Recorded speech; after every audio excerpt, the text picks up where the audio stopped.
Também sou médico emergencista aqui da emergência. O tema que a gente vai discutir hoje é o time de resposta rápida que está sendo implementado no hospital. Então, o time de resposta rápida basicamente é um link das enfermarias com o setor de emergência, quando a gente tiver uma situação de parada cardiorrespiratória, certo? Só lembrando que essa reunião está sendo gravada, a Natana pediu para me avisar antes de vocês, né, que depois vai ser reproduzida para os setores que não conseguirem acompanhar ao vivo. Beleza? Mas vamos continuando. Vamos imaginar que acontece uma parada cardiorrespiratória no setor de internação.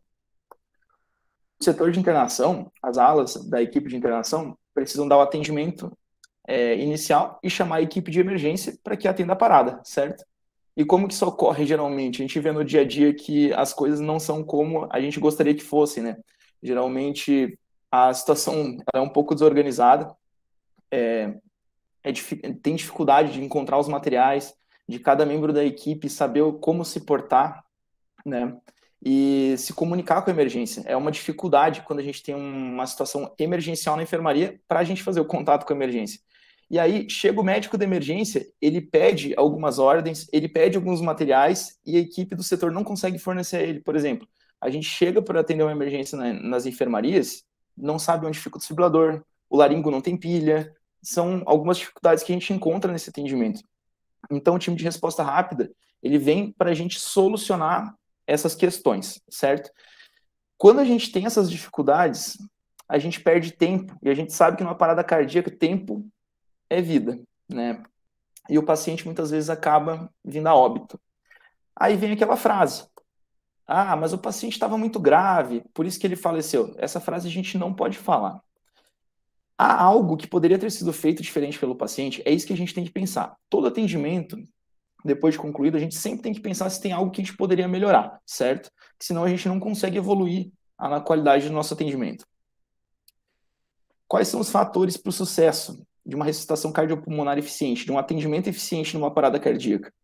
É o tempo, justamente, o tempo para a gente instituir massagem cardíaca de qualidade e para a gente oferecer desfibrilação para um paciente que precise ser desfibrilado, né, um ritmo chocável. Esse é o fundamento básico do ACLS, certo? Então, é massagem cardíaca e desfibrilação. Então, isso que a gente tem que focar em instituir para o paciente.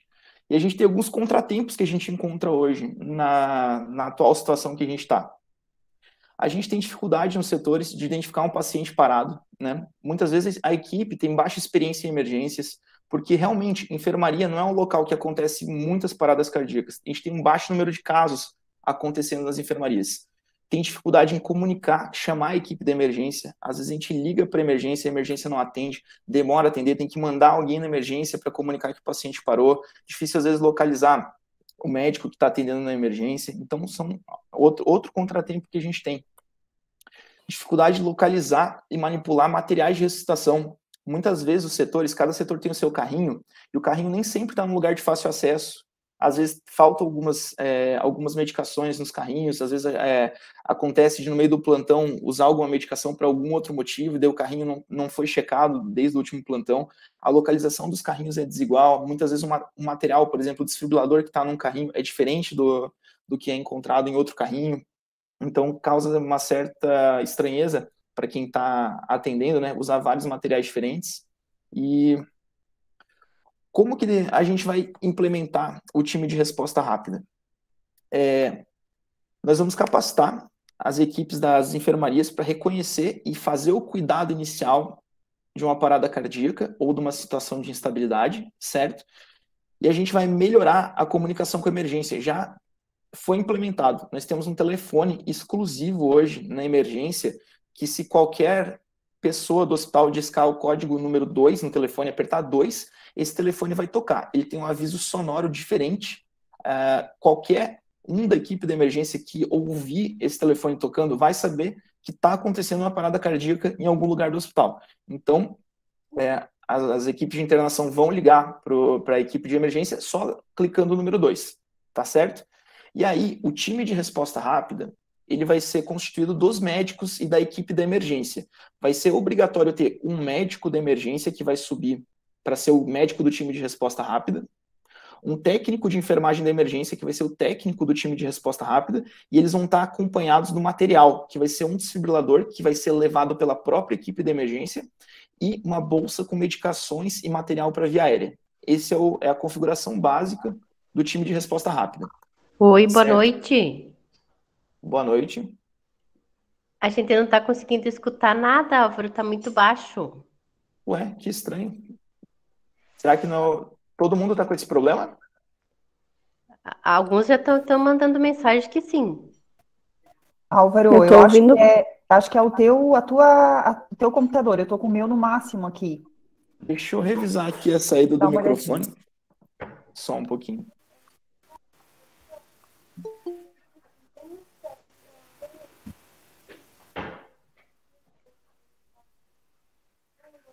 Ó, o pessoal tá falando que o áudio tá normal. Melhorou, pessoal? Não, Não, Jô? ainda não. Porque eu tô com o microfone próprio aqui, tá tudo certinho.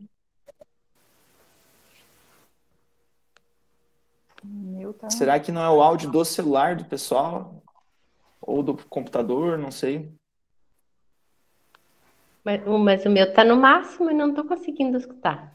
Então vamos sair e entrar de novo. Tentem sair e entrar de novo, pessoal, que eu vou aceitando vocês aqui, tá?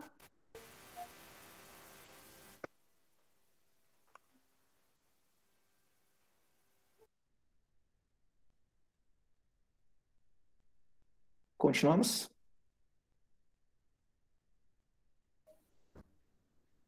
Vamos lá. Beleza. Qualquer problema, vocês me avisem aí de novo. Então, Tá bom. deixa eu só recolocar a apresentação aqui.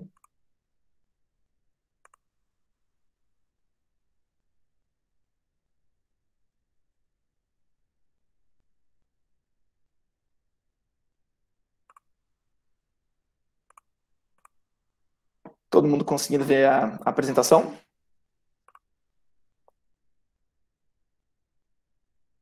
Beleza. Perfeito. Perfeito. Então, continuamos.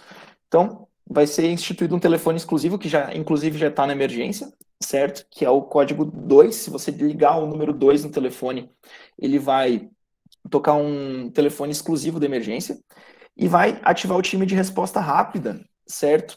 Para que ele suba na emergência para atender uma situação de instabilidade ou parada cardíaca. Como eu falei, o time de resposta rápida vai ser constituído de um médico da emergência, acompanhado de um técnico da emergência, e eles vão levar o material próprio, desfibrilador e uma maleta que constitui kit de medicações e também o kit de vias aéreas. A parada cardiorrespiratória, então, o primeiro atendimento vai ser pelas equipes de internação, depois vai ser passado para o time de resposta rápida, né? E o paciente vai ter o destino ou estabilização clínica, podendo ficar no setor, ou ele vai para emergência, né? Para continuar o atendimento dele para essa situação de estabilidade. E daí, posteriormente, se for necessário, a gente pede vaga de UTI e o paciente fica na emergência aguardando vaga de UTI. Para que isso aconteça, as equipes da internação vão ter que fazer um sistema de rastreamento e prevenção das paradas cardíacas. Vai ter que ter o reconhecimento rápido e acionamento do TRR nas situações de instabilidade, né? Se for necessário, vai ter que ter ressuscitação cardiopulmonar imediata, né? Massagem cardíaca de alta qualidade pela equipe da internação, certo? Notem que essa é a intersecção da equipe de internação com o time de resposta rápida, né? Que quando chega o médico e o técnico do time de resposta rápida, eles transferem as equipes, mas continua o procedimento de massagem cardíaca, daquele mesmo atendimento. Por isso que a equipe da internação tem que ser altamente qualificada em massagem cardíaca e reconhecer uma potencial deterioração do paciente. O time de resposta rápida vai ser responsável pela desfibrilação do paciente nos ritmos chocáveis, e depois o suporte avançado de vida e cuidados pós-PCR, que é levar o paciente para emergência e continuar os cuidados, certo? A gente vai trabalhar com 2 códigos principalmente. Código laranja, que é o paciente que está instável, ou seja, o paciente está apresentando sinais de deterioração, mas ainda não está parado. Então a gente tem um certo tempinho aqui para agir. E o código azul é o paciente que se encontra arresponsivo e está em parada cardíaca, que é o paciente que precisa do cuidado imediato, tá certo? A gente vai começar abordando o código azul, que é a PCR propriamente dita. Vamos imaginar uma situação. Um técnico da enfermaria, ele vai avaliar um paciente e o paciente ele não responde. A primeira coisa que o técnico vai fazer vai ser chamar o paciente segurando os ombros. Se o paciente não responder ao chamado verbal e o chamado mecânico nos ombros, o paciente não tinha resposta. O técnico imediatamente tem que buscar ajuda no corredor ou local mais próximo e comunicar código azul para outro funcionário da enfermaria. Ou seja, um técnico pode falar para outro, código azul no leito tal. E esse técnico 2 vai chamar ajuda, certo? O técnico 1 volta lá para o paciente, notem que ele ainda nem viu o pulso. Agora sim, depois dele chamar ajuda, ele vai checar o pulso por 10 segundos. Checando o pulso por 10 segundos, ficou na dúvida ou não tem pulso, ele não tinha pulso. Inicia a massagem cardíaca, tá certo? Gente, é melhor a gente massagear um paciente que tenha pulso do que deixar de massagear um paciente que está parado, tá certo? Então a gente tem que ter muito cuidado com isso. Se a massagem cardíaca for feita da forma certa, com os critérios de qualidade corretos, dificilmente a gente vai quebrar uma costela, dificilmente a gente vai causar uma iatrogenia para o paciente, mas deixar de massagear alguém parado é a pior coisa que pode acontecer, certo? Então o técnico que avaliou o paciente viu que ele não tinha pulso, viu que não tinha respiração o paciente, vai começar as massagens seguindo os critérios de alto desempenho. Aquele técnico, o técnico número 2, que foi solicitado ajuda, ele vai até o posto de enfermagem da enfermaria e ele vai discar a tecla 2. Vai atender alguém na emergência e ele só vai ter que comunicar da seguinte forma: código azul, vai ter que falar a ala, por exemplo, código azul, ala do sagrado, leito tal. Quem tiver atendendo o telefone de emergência só vai falar isso, afirmativo. Não tem que discutir caso, não tem que fazer mais nada. O time de resposta rápida já vai subir, porque vai saber que é parada cardíaca. Por isso que o telefone, esse código 2, ele é exclusivo para paradas cardíacas. Tocou, vai vir a sinalização de uma enfermaria, de um leito e do código azul, e o time de resposta rápida vai ter que se deslocar, certo? Aí, esse técnico que deu aviso, ele vai ter que chamar os outros técnicos da enfermaria e buscar o carrinho para o leito onde está ocorrendo a parada cardíaca, certo? E também fornecer a prancha rígida para que faça a massagem cardíaca no paciente. O técnico número 1, ele já começa a massagem cardíaca, o técnico 2 avisa a emergência, chama o resto da equipe, fornece a prancha rígida. E daí vão ficar calculando o tempo. A cada 2 minutos, checa o pulso, enquanto o time de resposta rápida não chega, né? E se tiver sem pulso, troca o massageador. Beleza? O time de resposta rápida, agora da parte da emergência. Como eu falei, o médico da emergência e um técnico da emergência vão fazer parte do time de resposta rápida, obrigatoriamente como membros permanentes, certo? Isso aí já vai ser definido por escala. Por exemplo, eu cheguei para trocar o plantão na emergência, eu já vou saber que eu vou ser o médico do time de resposta rápida hoje. Assim como um técnico de enfermagem que está pegando o plantão específico, já vai saber que ele é o técnico responsável pelo time de resposta rápida. Vai alternando conforme os dias. A gente vai fazer uma escalinha interna nossa para saber quem está responsável. Certo? Mas esses são os membros permanentes. É obrigatório sempre um médico e um técnico de enfermagem. Agora, se a emergência está tranquila, é possível... Pode o enfermeiro se deslocar também e fazer parte do time de resposta rápida, como enfermeiro do time de resposta rápida, o enfermeiro da emergência. Ou algum fisioterapeuta que esteja disponível no andar. Ele também pode integrar o time de resposta rápida para ajudar nessa situação de parada, tá certo? O time de resposta rápida, ele vai ter o material próprio, que nem eu falei, que vai ser constituído de desfibrilador, caixa de medicações e caixa de via aérea. E tudo isso é acondicionado dentro de uma maleta. Essa maleta que está aparecendo, essa vermelhinha, já é a maleta original que a gente está usando para o time de resposta rápida. Ela vai ficar num carrinho. Então, esse é o centro do time de resposta rápida. Isso que a gente falou, o médico, o técnico e o equipamento. Certo? O desfibrilador, a gente vai ter o checklist do desfibrilador. As medicações, essas serão as medicações que vão ser usadas para o time de resposta rápida, que são menos medicações que tem no carrinho, então ela é para um atendimento imediato, para depois você fazer a ponte com os carrinhos de medicação que tem nas enfermarias da internação, tá certo? Então, o kit de medicações do time de resposta rápida é limitado, mas ele é suficiente para a gente dar aquele primeiro atendimento, até a gente conseguir localizar tudo que precisa nas enfermarias, do carrinho e tudo mais de materiais, certo? E o kit de via aérea vai ter tubo, ambu, vai ter máscara laríngea para intubações difíceis, vai ter um bunge, tá certo? Isso tudo já está condicionado na nossa maleta. Essas são imagens da nossa maleta, como que a gente organiza ela. E ela já está pronta para ser usada, certo? E ela vai ser acondicionada num carrinho que a gente vai levar até o local do atendimento. A equipe da enfermaria vai estar massageando o paciente de uma parada e vai estar a postos para quando o time de resposta rápida chega. O time de resposta rápida chega com o material, certo? Primeiro passo, pede para o técnico parar as compressões. Tira o desfibrilador e com as pás do desfibrilador vai analisar o ritmo. Ah, é ritmo chocável? Choca. Não é chocável? Não choca. E aí, o técnico de enfermagem, olha a mudança da equipe. Aí está o técnico que é amarelinho, certo? Que é o técnico da enfermaria.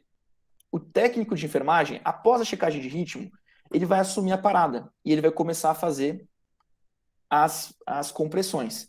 Enquanto ele comprime, o médico vai monitorizar o paciente com os cabos do desfibrilador. Antes ele tinha monitorizado com as pás, só para ver se o ritmo não era chocável. Agora, coloca os cabos do desfibrilador, certo?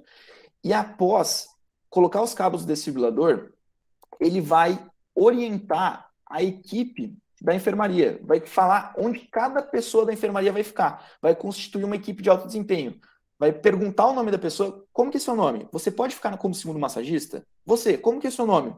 Você pode ficar na via aérea? E você, pode ficar nas medicações? Você busca o carrinho de parada, caso o carrinho não tenha sido chego, não tenha chego a tempo, certo?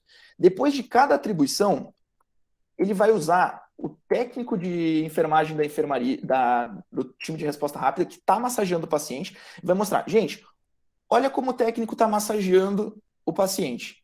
Notem, nós temos alguns critérios aí de qualidade da massagem cardíaca. Vai falar, ó, afundar 5 a 6 centímetros, o ritmo da massagem é esse, a gente vai fazer 100 a 120 compressões por minuto, vai intercalar 30 compressões para cada 2 ventilações, que são os critérios de qualidade da massagem cardíaca, tá certo?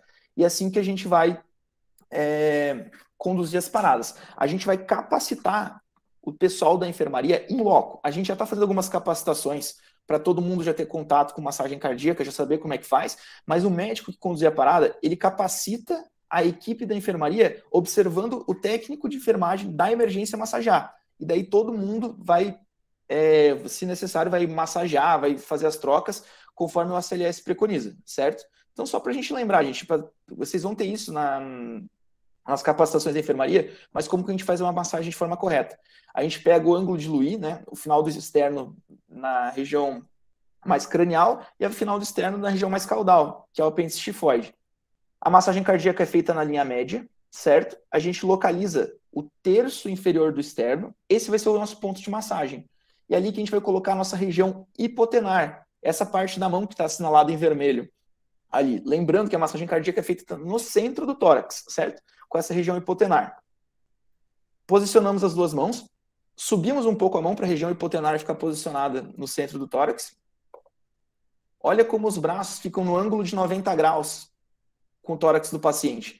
E quem massageia é o ombro, e a gente sempre vai massagear com o joelho bem apoiado, tá certo? Ó, o ombro vai fazer a massagem. E daí, 100 a 120 por minuto, a gente tem aquelas músicas que ajudam a gente, né? Stay Alive. A gente massageia e faz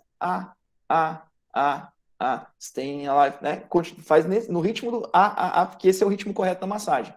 Não pode fazer mais rápido que isso, porque senão não dá tempo do coração encher de sangue. Tem que dar esse tempo para que tenha um débito sistólico adequado, certo? E também não menos que isso, senão a perfusão não vai ser adequada. Tem que ser exatamente no ritmo do stay alive, certo? Baixando 5 a 6 centímetros. Beleza? Mais ou menos esse é o tempo da massagem. Ó. Deixa eu colocar aqui de novo. Ó.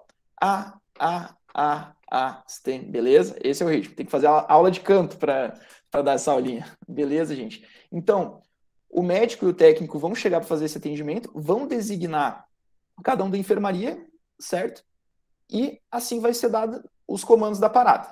Beleza? Esse que a gente discutiu é o código azul. Paciente estabilizou, voltou o pulso, leva o paciente o mais rápido possível para a emergência, e na emergência a gente continua o atendimento, certo?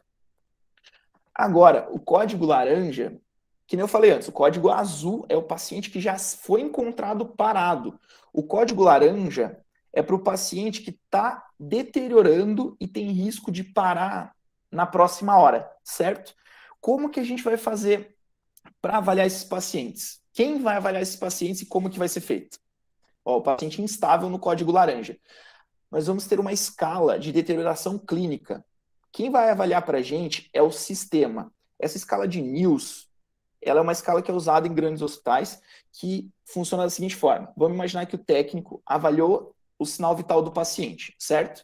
Olha só, o técnico ele vai evoluir o sinal vital do paciente no sistema. Se os sinais vitais dele estiverem alterados, o sistema tem um algoritmo que vai detectar isso e vai automaticamente já dar na tela do enfermeiro código laranja. Ou seja, por isso que vai ser muito importante os técnicos que estiverem avaliando o paciente, não é para colocar os sinais vitais no final do plantão. Avaliou um sinal vital, vai ter que ser colocado no sistema, para o nosso sistema de gestão hospitalar, para o MV, ele interpretar os sinais vitais e, se for necessário, se os sinais vitais estiverem alterados, o próprio MV vai demonstrar na tela do enfermeiro código laranja. O enfermeiro, por sua vez, vai até o paciente, avalia o paciente e aí faz contato com o médico da emergência, tá certo? Notem que esse contato não é apertando 2, não é um código de parada cardíaca, é o ramal normal da emergência. Pede para falar com o médico, discute o caso e o médico, se ele achar pertinente, se achar necessário, ele vai subir com o time de resposta rápida para estabilizar o paciente, certo? Mas a gente sabe que a gente não pode só se apoiar no sistema. A gente vai ter critérios de deterioração clínica que vão ficar no mural da emergência, no mural das enfermarias.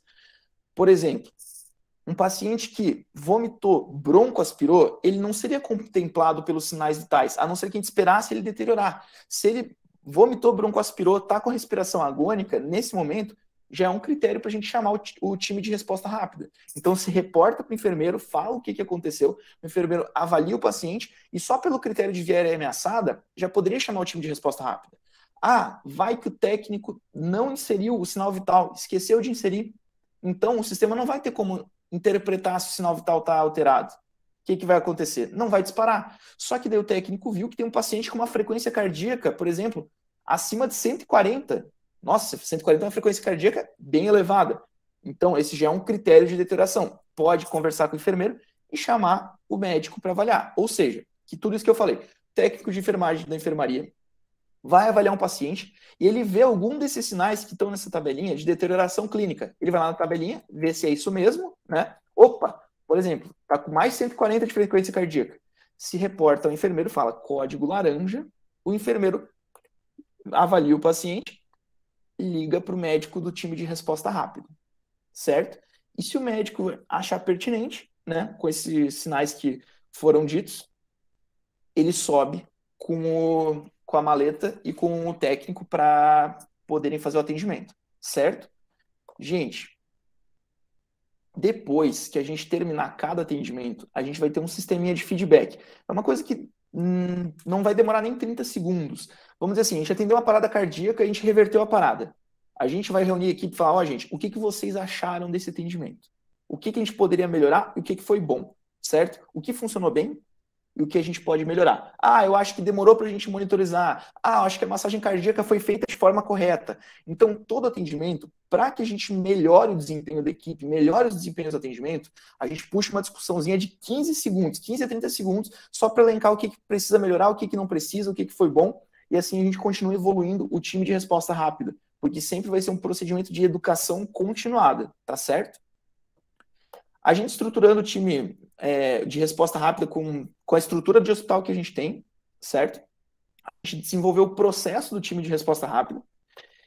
O processo vira um sistema, e a gente quer que esse sistema vire uma cultura do hospital, ativar o time de resposta rápida, quero que todos os funcionários do hospital, eles se sintam, vamos dizer assim, acolhidos para chamar o time de resposta rápida, pensando, será que eu chamo daí, mas vai que não é um critério de instabilidade. Não, a gente tem que criar a cultura de chamar o time de resposta rápida quando tiver que ser chamado.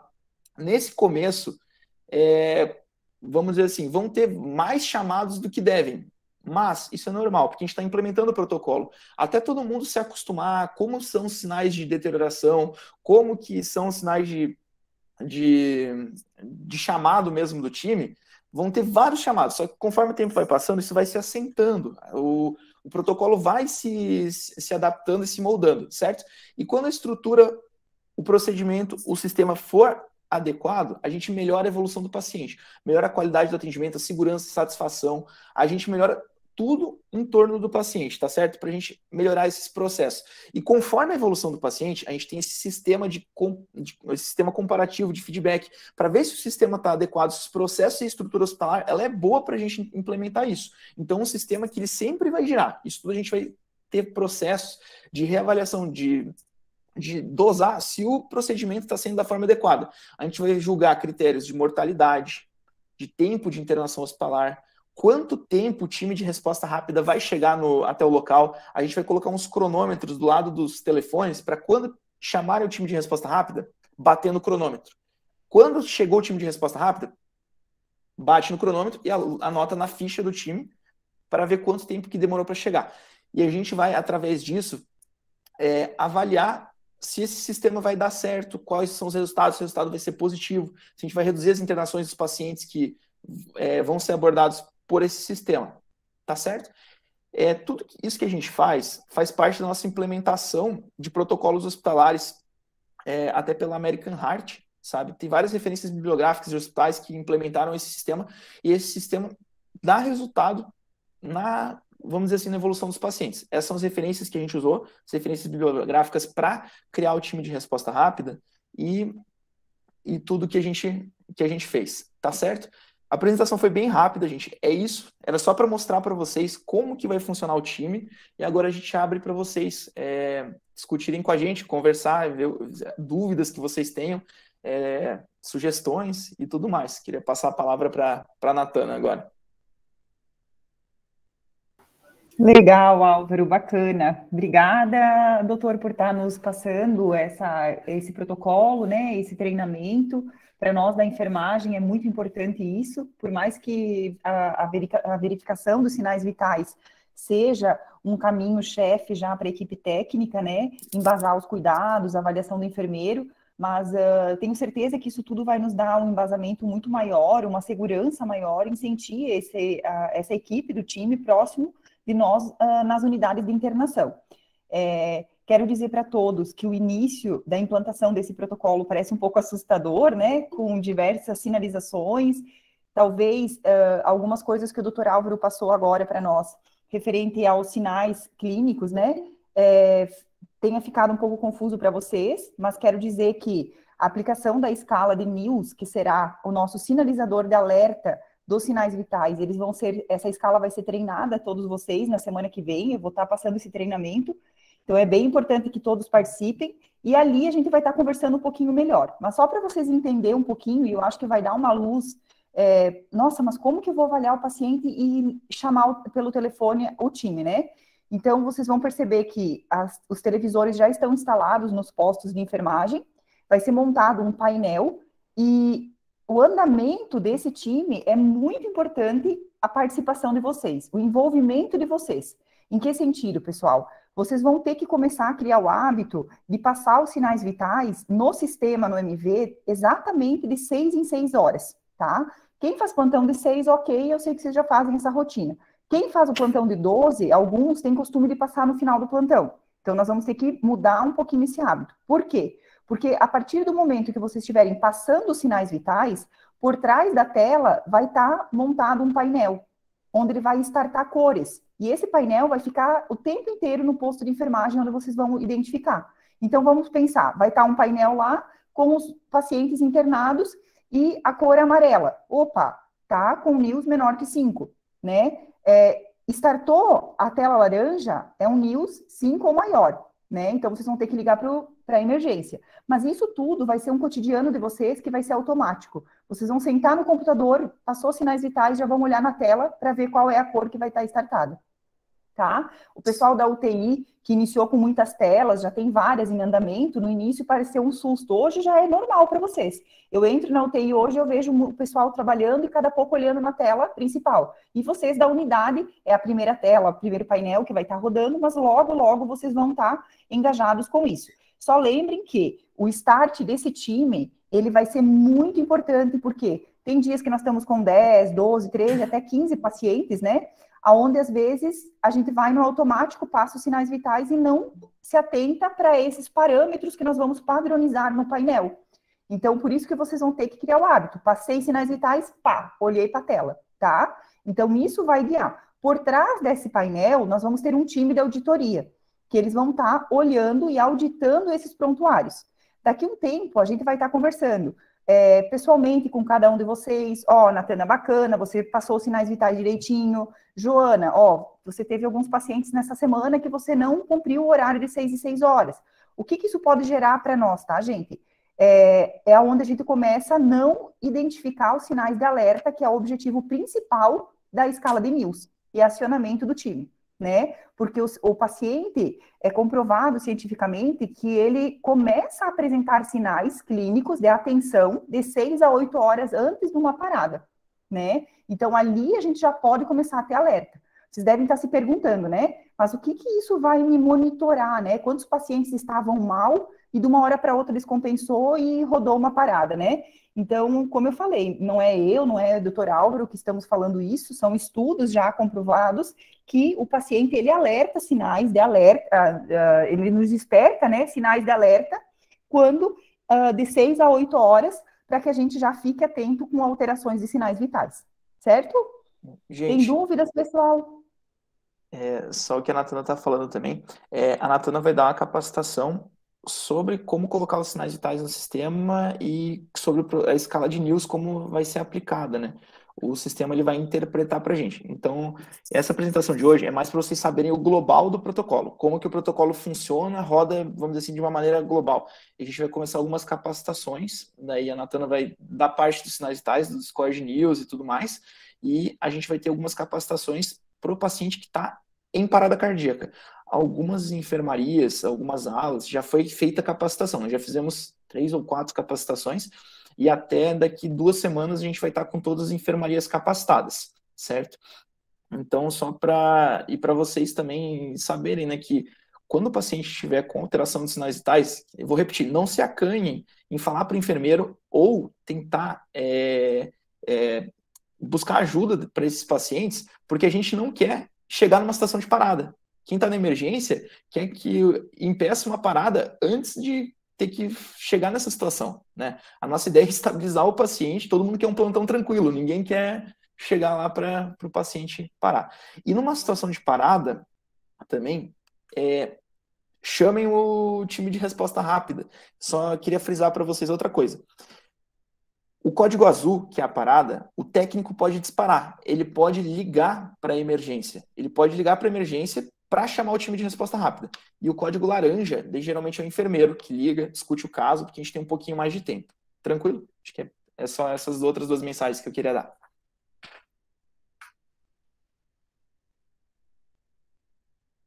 Dúvidas, pessoal? Eu estou mandando aqui no chat para vocês o link do formulário de avaliação do treinamento, tá? É bem importante que todos vocês participem, e da lista de presença. Então, os treinamentos vão continuar dando seguimento, né, com o Dr. Álvaro, a Caroline e os enfermeiros da emergência estão guiando esses treinamentos, né, vão continuar, e na semana que vem a gente vai estar, eu vou estar emitindo um convite para a gente estar fazendo o treinamento e apresentação da escala de News, e até lá a gente já vai estar com um painel desenhado também, como que ele vai ficar nos setores, e tá apresentando isso para vocês, e para a gente ir entendendo cada vez mais, né. Eu acho que essa sinalização que o Dr. Álvaro coloca, de que a gente tem esse medo, né, os estudos, eles falam muito, se vocês forem buscar quais são, né, as preocupações, alguns atritos iniciais que as instituições, elas assumem, né, hoje, com o início dessa implantação do protocolo, acionar o telefone com muita frequência, né, sem necessidade, mas nós estamos conscientes disso, né? A equipe médica está consciente disso, a gente sabe que é um início de implantação, então nenhuma informação é boba, né? E da mesma forma, o não acionamento, né? O medo do profissional em ligar e dizer, nossa, vai que não é e eu vou fazer feio, né? Então não sintam medo, gente. Esse time tá para isso. O início ele vai sair meio que descompensado, o telefone tocando muito ou tocando menos, né? Mas a gente vai discutindo esses casos. A equipe médica da emergência está lá para a gente discutir com isso. Vocês percebem que o acionamento, né, do alerta não é só do enfermeiro. Por que a gente acabou decidindo isso? Por conta que hoje, no período noturno, nós não temos um quantitativo suficiente de enfermeiro na casa, né? E a nossa preocupação foi essa, de o técnico visualizar alguma coisa, identificar algum sinal de alerta e não encontrar o enfermeiro e nós ficar correndo e perder o tempo, né? Então, para o sinal de alerta do Start Azul, a gente deixa que vocês acionem tanto o técnico quanto o enfermeiro, né? Então, depois a gente vai discutindo, vai lapidando, vai perdendo esses medos, né? E vai melhorando isso. Eles estão me perguntando aqui se o enfermeiro sobe. Isso, na verdade, essa subida sempre vai ser de um médico da emergência para a unidade, né, doutor Álvaro? Sempre vai ser do médico e de um técnico de enfermagem, né? A Isso. ideia nós também temos só um enfermeiro, a gente não pode tirar ele da emergência. Se tiver tranquilo, nada impede dele subir, mas o médico e o técnico de enfermagem, eles vão subir sempre para a unidade de internação. Isso. Vamos dizer assim, plantão noturno, a emergência está tranquila, pode o enfermeiro subir também, por exemplo. Mas vamos dizer assim, o enfermeiro da emergência está com muitas atribuições por causa que o plantão da emergência está muito complicado, aí não tem como ele deixar a emergência. Desloca apenas um técnico da emergência junto com o médico, que são os membros permanentes. O Ricardo Poroski perguntou se a gente vai aumentar o número de técnicos na emergência. Não tinha essa informação. Isso é uma coisa que, gente, nós estamos vindo com novas tecnologias, né, implantações novas no hospital, ninguém descaracteriza essa possibilidade, tá, gente? Como a gente todos sabem, não é uma novidade, a gente está galgando, né, a nossa certificação pela ONA, então, automaticamente, isso vai trazer uma demanda, já está trazendo uma demanda maior, né, no trabalho da assistência de vocês. E isso a gente vai estar revisando, com certeza, né, vindo essas novas atribuições, esses novos protocolos e implantações, a gente vai, com certeza, estar adequando o quadro, se necessário, sim, né, tanto da equipe da enfermagem, quanto equipe médica e demais profissionais na casa. Vocês não estão conseguindo acessar o link? Pode ficar à vontade. Natana, boa noite. Eu gostaria de direcionar uma pergunta para o doutor Álvaro. Doutor, vou tirar uma dúvida. Pode falar, Fernando. Assim, né? Então, vamos lá. Eventualmente, nós estando com um paciente que seja de um médico assistente, seja ou mesmo da ortopedia ou da clínica cirúrgica, né? Certo. Nesse momento, nós temos os médicos residentes, né? No momento, né, atualmente, a gente sempre faz o chamado e solicita avaliação, né? Num código laranja, como que vai funcionar isso? Então, a gente deixa de pedir um suporte para o médico, ou, no caso, os residentes, e já se reporta diretamente para a TR? Eu vou só abrir uma parte aqui do protocolo, Fernando, que ele esclarece tua dúvida. Eu não coloquei na apresentação, porque seriam muitos fatores para a gente ver. Mas deixa eu só espelhar minha tela aqui de novo. Eu acho que a gente consegue solucionar um pouco melhor. Deixa eu só ver aqui.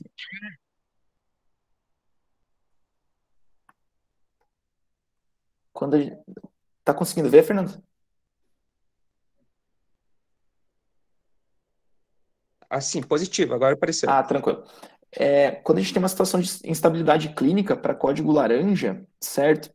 A gente tem os critérios de deterioração, um critério de NIOS maior que 5, ele já é um critério de instabilidade avançada.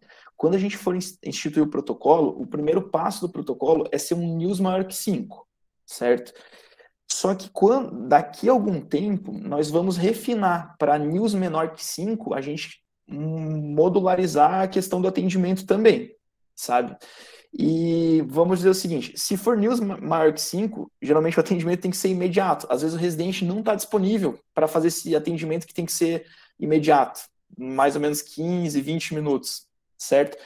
Então, o código laranja, a princípio, é o médico da emergência que responde, que daí ele vira médico do time de resposta rápida.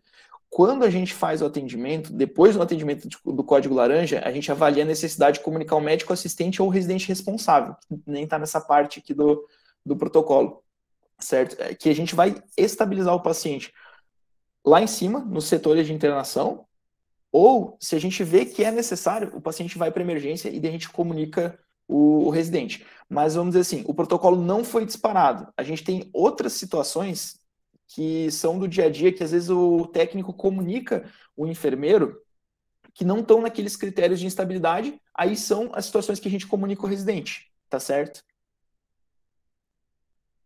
Não sei se Tá ok, esclareceu. doutor. Vamos, tem também a escala aí que ainda a gente não recebeu o treinamento, então acredito que a partir da escala a gente também vai conseguir interpretar um pouquinho melhor, né? Isso, eu creio que sim também. E agora, nesse momento mais global, assim, não tem tudo para vocês lerem, para verem como que vai funcionar. Mas, basicamente, Essa escala vai clarear bastante, sabe, doutor Álvaro? Porque eu também, quando li o protocolo a primeira vez, eu pensei, nossa, como que eu vou startar esse alerta? Como que eu vou monitorar esse paciente?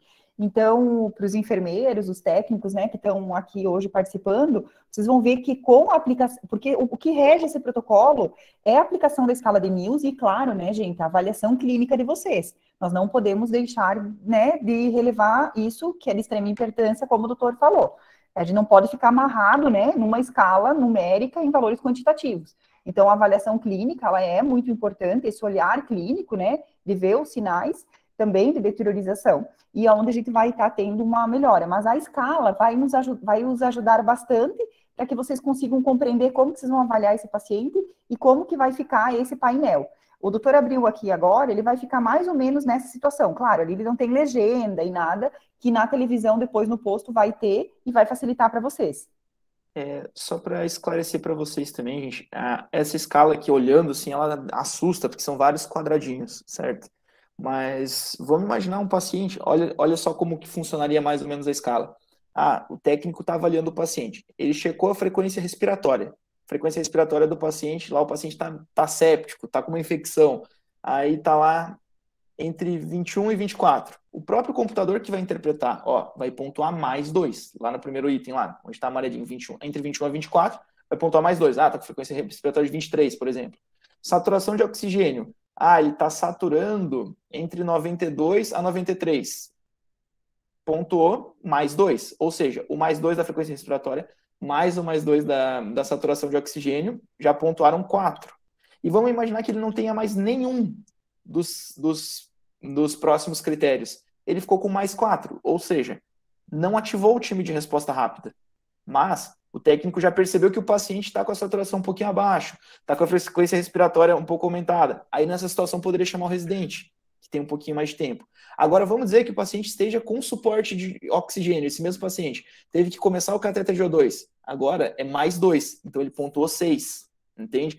Notem que essa conta não é o técnico que está fazendo, não é ninguém que está fazendo, é o próprio sistema. Se você colocou esses dados vitais no sistema, o próprio sistema te devolve a pontuação. Então, essa é a importância da gente colocar os dados vitais.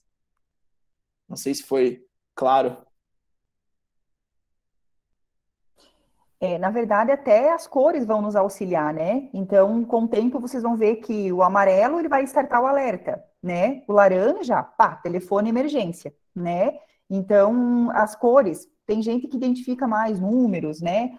Não vou decorar todos os números. Não tem problema. Essa somatória dessa escala, não é vocês que vão fazer. É o sistema mesmo que vocês só precisam alimentar os sinais vitais, que o sistema vai rodar esses resultados e a cor. Na verdade, o nosso alerta é a cor, né? Eu sei que muitos, a gente está acostumado a aplicar a escala de Braden, de Morse, né, que são avaliações quantitativas, e ali elas nos guiam muito. Essa escala de Mills, a cor é o maior alerta nosso, vai ser a cor. Daqui a pouco vocês vão olhar na tela, o laranja, todo mundo já vai sair correndo e vai saber a condução a seguir. Basicamente, o que vocês vão fazer é colocar os sinais vitais e olhou para a tela, ver o que a tela devolveu. Se devolveu laranja, aí tem que ativar o protocolo. Basicamente isso.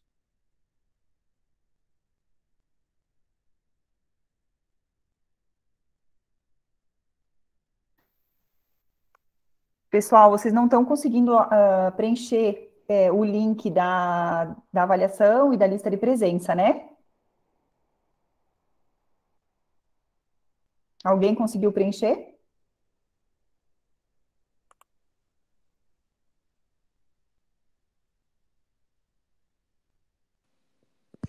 Não, Natana, não abre.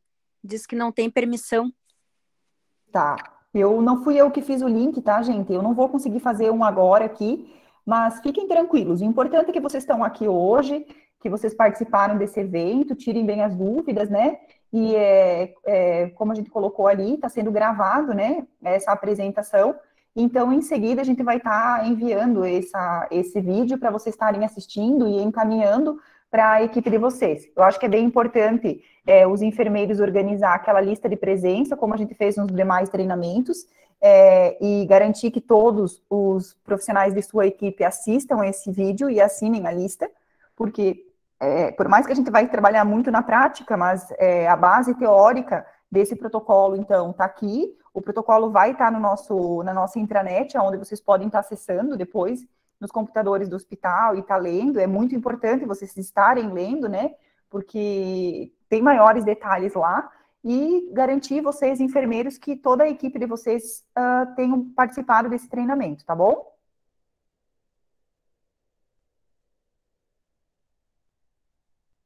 Acho que é isso, doutor Álvaro. Ninguém mais tem dúvida. Isso, muito obrigada pela disposição, doutor, obrigada pelas orientações. Se Deus quiser, vai dar tudo certo essa nossa implantação, né? E seguimos agora. Agora é trabalhar em equipe, fazer com que tudo dê certo, né? E a gente vai refinando, vai melhorando cada dia que passa. Agora é o envolvimento de todos. Vocês devem estar se perguntando quando que vai começar esse start de início, então, né? Nós terminamos os treinamentos que dia, doutor? Acho que em 2 semanas, Natana, dei mais uma semana para o treinamento interno da emergência e depois a gente começa. Acho que vai perto de... Isso, tem um perto lá do dia 10 de outubro. Isso, e a cardiolagens também nós vamos ter que treinar, né? Sim. Então, fiquem tranquilos, a gente dispara um comunicado nos grupos, então. Hoje a gente já está com todos os materiais, o telefone está instalado na emergência, um telefone vermelho, os materiais já estão todos também na emergência, a gente só está aguardando chegar o respirador, os demais já estão lá, e agora é treinar esse pessoal, a gente treinando 100% desses setores, a gente dispara um comunicado, então, de início da implantação desse protocolo. Então, não liguem ainda no número 2, tá, gente, no ramal, porque ele ainda não vai funcionar. Um abraço a todos, então, de minha parte, doutor, se não tem mais nada, obrigada, né? Um abraço a todos. Isso. Tchau, gente. Noite, boa noite a tá? todos. Boa noite, obrigada.